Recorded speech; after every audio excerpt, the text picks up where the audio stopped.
A lot of people in the world wonder why they are the way they are. I've found that experiences that we face and live through as humans are what ultimately shape and mold us into the people we are today.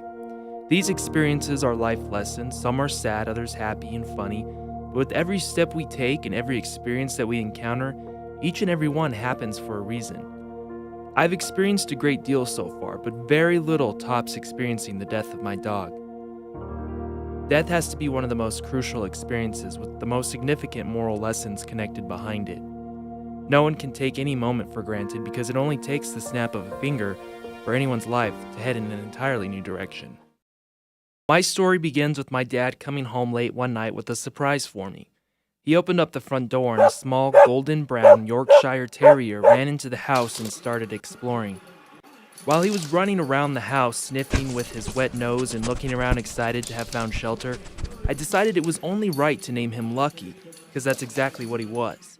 My dad had rescued him after witnessing him getting thrown out of a moving vehicle and being abandoned on a busy inner city street.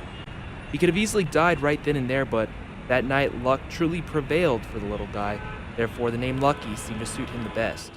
It did not take long for Lucky to get accustomed to our home. At first, he attached himself to my dad and would not leave his side, which seemed right.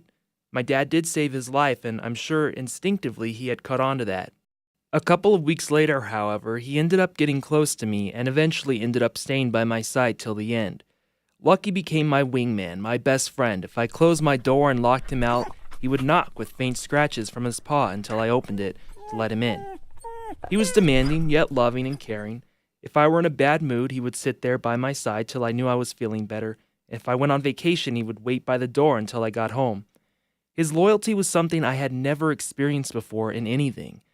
This alone was a whole new experience for me. Lucky and I went on for about 3 years, and all it took was knowing when I got home from school, this little guy would be waiting for me, that this little guy would be ready to run around the house with me and act like wild animals together.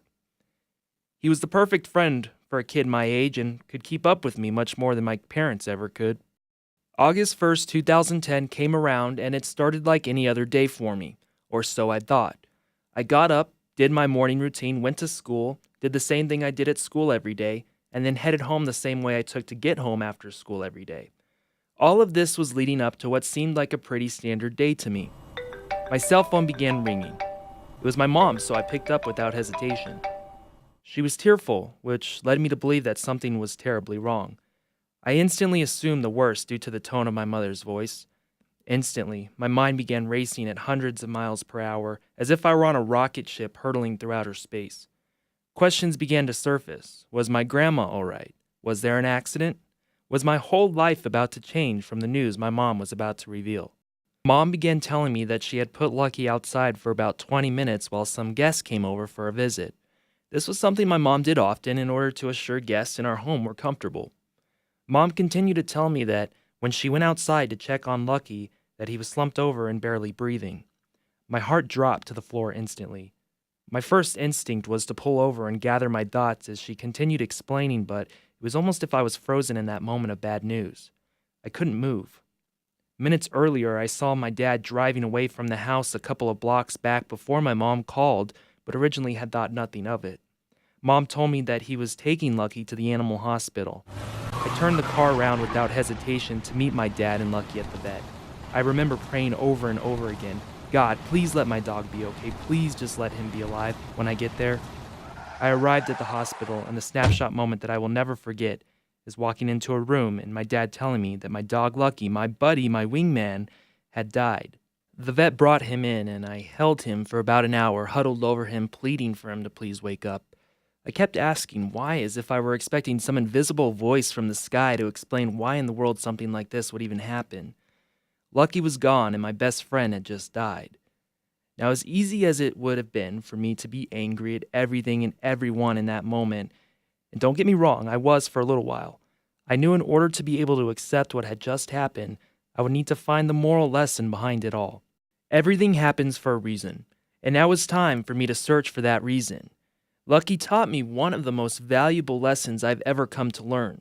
Although his death was tragic and untimely, it had a meaning and a purpose attached to it. I I learned through this experience that I was taking life and the people in my life for granted. I woke up on August 1st expecting everything to go as planned. This was my biggest mistake of all. No matter what I do in life, I needed to start appreciating every little thing because in an instant, a lot changed for me. Experiencing this one thing made me realize that I would have to deal with this again somewhere in my future. Death is inevitable, and it is an experience we all must face when it comes to the family members, friends, and pets that we love. With the right attitude and an open mind towards the lesson it left behind, I found that understanding death actually led to a much easier grieving process. I ended up not being as bitter and angry because Lucky was gone, yet I was able to focus on what was important and what was Lucky's purpose for coming into my life in the first place. He was placed in my life for a reason, and although it was cut way shorter than I would have ever liked it to be, his time with me meant something. As human beings, we tend to forget that we are not in control of what is going to happen to us. I learned the greatest lesson with Lucky's death, and that lesson was simple. Life is an opportunity and not a right. Learning to love the people that surround me in my life and treating them as if it would be the very last time I would ever see them is a lesson I truly value to this day. I have a newfound respect for waking up in the morning to a new day and a new appreciation for what every breath life has to offer. Life took me down a road I wasn't expecting to take on August 1st, 2010. Yet learning to accept the experiences I face for more than what we see on the surface has allowed me now, 4 years later, to simply appreciate life. In the end, I would say I became the lucky one for having that dog in my life. I was the lucky one for learning the lessons that dog delivered to my life, and I was the lucky one for having a best friend like that could teach me the value of life or death.